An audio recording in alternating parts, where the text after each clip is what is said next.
റഹീസ്, ഈ കളക്ടർമാർ ഇക്കാര്യത്തിൽ 23 കണ്ടീഷൻ ഉപാധികളോടെയാണ് പോലീസ് അവിടെ ടി വി കെയുടെ റാലികൾക്ക് അനുവാദം നൽകിയിരുന്നത്. 23 ഉപാധികളിൽ ഒന്നുപോലും ഈ റാലികളിൽ വിജയോ അദ്ദേഹത്തിൻ്റെ അനുയായികളോ പാലിച്ചിട്ടില്ല. ഇത് കോടതി നേരത്തെ ചൂണ്ടിക്കാട്ടിയതാണ്. പാലിക്കാത്ത ഉപാധികൾ എന്നാണ് കോടതി അതിനെ വിശേഷിപ്പിക്കുകയും ചെയ്തത്. അങ്ങനെ ഈ 23 ഉപാധികൾ വെച്ച്, കണ്ടീഷൻ വെച്ച് റാലിക്ക് അനുമതി നൽകുന്നു. ഈ വിജയ് അവിടുത്തെ ഒരു പ്രധാനപ്പെട്ട താരം കൂടിയായതുകൊണ്ട് അദ്ദേഹം എവിടൊക്കെ എത്തുന്നു അവിടൊക്കെ ലക്ഷക്കണക്കിന് ആളുകൾ അദ്ദേഹത്തെ കാണാനായി വരുന്നുണ്ട്.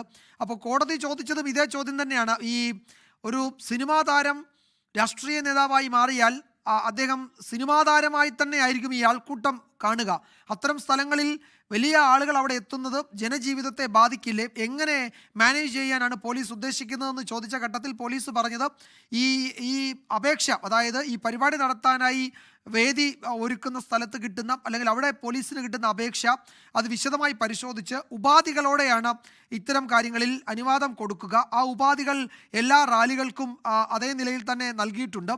ഇവിടെ 23 ഉപാധികളോടെയാണ് ഈ റാലി നടത്താൻ അനുവാദമുണ്ടായിരുന്നത്. 10,000 പേര് അവിടെ എത്തണം, അവർക്കുള്ള സ്ഥലമാണുള്ളത്. ഒരു പോലീസ് ഉദ്യോഗസ്ഥൻ പറഞ്ഞത് 30,000 പേര് അവിടെ എത്തി എന്നതാണ്. പക്ഷേ ആ പോലീസ് ഉദ്യോഗസ്ഥൻ്റെ 30,000 എന്നുള്ള കണക്ക് എവിടെ നിന്നാണെന്ന് നമുക്കറിയില്ല. കാരണം നമ്മൾ ഈ ദൃശ്യങ്ങളിൽ തന്നെ കാണുന്നുണ്ട്.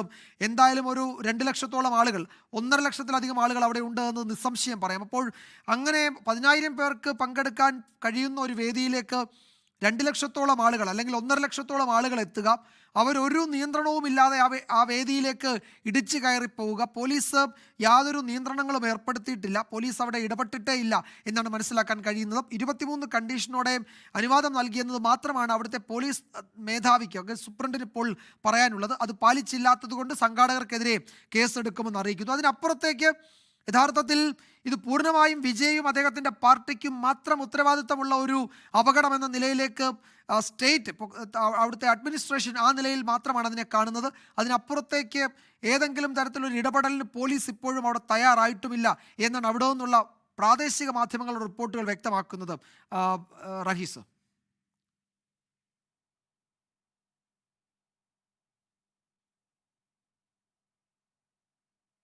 വിജയകുമാർ, തീർച്ചയായും സർക്കാർ അത്തരത്തിലൊരു സ്റ്റാൻഡാകും എടുക്കുക. ഇത് ടി വിക്ക് തന്നെ നൽകിയ ഹർജിയിലാണ് നേരത്തെ വിജയകുമാർ പറഞ്ഞ കാര്യങ്ങൾ, ആ ചോദ്യങ്ങളൊക്കെയും കോടതി ചോദിച്ചത്.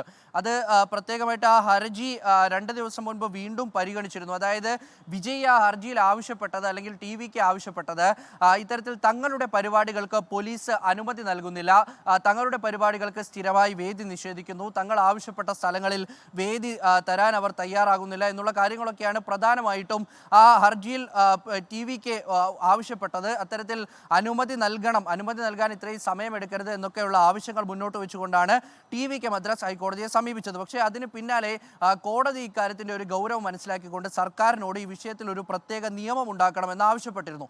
അതായത് രാഷ്ട്രീയ പാർട്ടികൾ ഒരു പരിപാടി നടത്തുകയാണെങ്കിൽ അവരിൽ നിന്ന് മുൻകൂട്ടി പണം വാങ്ങണം. അത് ഈ പൊതുമുതൽ നശിപ്പിക്കുന്നതുമൊക്കെയായി ബന്ധപ്പെട്ട് അവരിൽ നിന്ന് അവർ മുൻകൂട്ടി പണം വാങ്ങണം. അതിനുശേഷം ഈ പരിപാടിയിൽ ഏതെങ്കിലും തരത്തിലുള്ള പൊതുമുതൽ നശിപ്പിക്കപ്പെട്ടിട്ടുണ്ടെങ്കിൽ അതിനെ കൃത്യമായി പണം ഈടാക്കിയതിനു ശേഷം മാത്രമാകണം കൂടുതൽ അത് തിരികെ നൽകേണ്ടത്, ആ പണത്തിൽ നിന്ന് തിരികെ നൽകേണ്ടത്, അല്ലെങ്കിൽ കൂടുതൽ പണം നൽകണം, തിരിച്ച് കൂടുതൽ നാശനഷ്ടം ഉണ്ടായെങ്കിൽ കൂടുതൽ പണം നൽകണം എന്നതടക്കമാണ് കോടതി പറഞ്ഞത്. അത് കൂടുതൽ സമയം വേണം തങ്ങൾക്ക് ഈ ഒരു നിയമം ഉണ്ടാക്കാനെന്ന് സർക്കാർ ആവശ്യപ്പെട്ടതിനെ തുടർന്നാണ് ആ കേസ് ഒക്ടോബറിലേക്ക് മാറ്റിവെച്ചിരിക്കുന്നത്. അപ്പോൾ ഈ കേസ് എന്തായാലും കോടതി തിങ്കളാഴ്ച ഈ വിഷയം വീണ്ടും പരിഗണിക്കും, അല്ലെങ്കിൽ ഇതിൽ ഒരു പരാമർശം കോടതിയുടെ ഭാഗത്തു നിന്നുണ്ടാകും. അപ്പോൾ സർക്കാരിന് അതിലൊരു വിശദീകരണം നൽകേണ്ടി വരും. പൂർണ്ണമായും ടി വിക്കയുടെ ഭാഗത്തു നിന്നുണ്ടായ തെറ്റ് എന്ന തരത്തിൽ തന്നെയാകും സർക്കാർ ഇതിലൊരു മറുപടി നൽകുക, അല്ലെങ്കിൽ കോടതിയിൽ സത്യവാങ്മൂലം നൽകുക. കാരണം ഈ ടി വിക്കോട് 23 കണ്ടീഷൻസ് പറയുന്നു.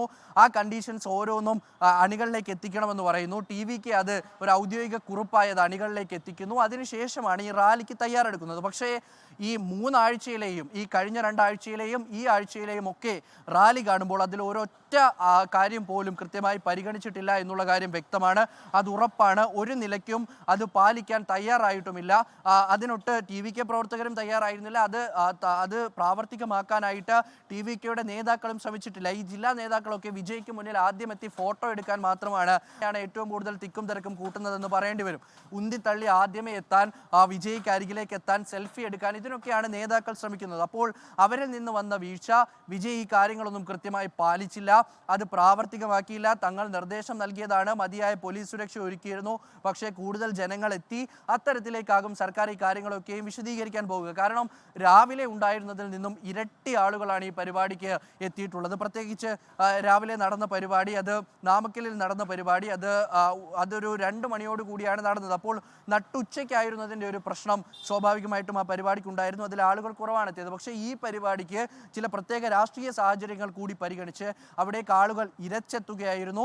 ഈ സെന്തിൽ ബാലാജിയുടെ തട്ടകത്തിൽ, DMKയുടെ തട്ടകത്തിൽ അദ്ദേഹം കേമനായിരിക്കുന്നിടത്ത് താൻ ഒട്ടും ചെറുതല്ല എന്ന് കാണിക്കേണ്ട ആവശ്യം വിജയിക്കുമുണ്ടായിരുന്നു. അങ്ങനെയാണ് ആ സ്ഥലത്തേക്ക് വലിയ തോതിൽ ആളുകൾ എത്തുന്നത്. അപ്പോൾ അത് കരുതിക്കൂട്ടി അവിടേക്ക് TVK തങ്ങളുടെ ശക്തി തെളിയിക്കാനായി ആളുകളെ എത്തിച്ചു.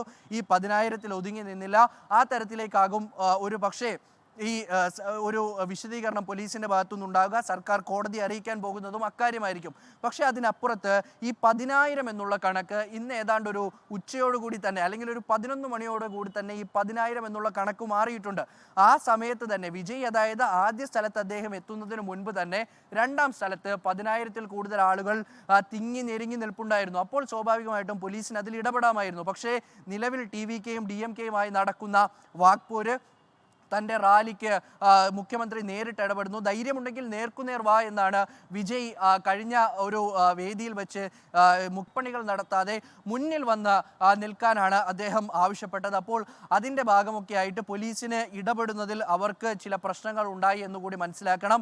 ഇന്ന് ഈ വിഷയത്തിൽ, ഈ സംസാരിക്കുന്ന സ്ഥലത്ത് നിന്ന് പോലീസ് വിജയിയോട് പറഞ്ഞത്, അതായത് നിങ്ങൾ ജനങ്ങളെ മാത്രം പേടിച്ചാൽ മതി, മറ്റാരെയും പേടിക്കേണ്ട, 6 മാസമാകുമ്പോൾ ഭരണം മാറും, അപ്പോൾ ജനങ്ങൾക്ക് വേണ്ടി പെരുമാറുക, സർക്കാരിന് വേണ്ടി പെരുമാറരുത് എന്നാണ്. അപ്പോൾ കൂടുതലായി പ്രശ്നങ്ങളിലേക്ക് പോകേണ്ട എന്ന് സർക്കാർ കൂടി തീരുമാനിച്ചിരുന്നു, അല്ലെങ്കിൽ പോലീസ് തീരുമാനിച്ചിരുന്നു എന്ന് മനസ്സിലാക്കേണ്ടി വരും. ആദ്യ പരിപാടി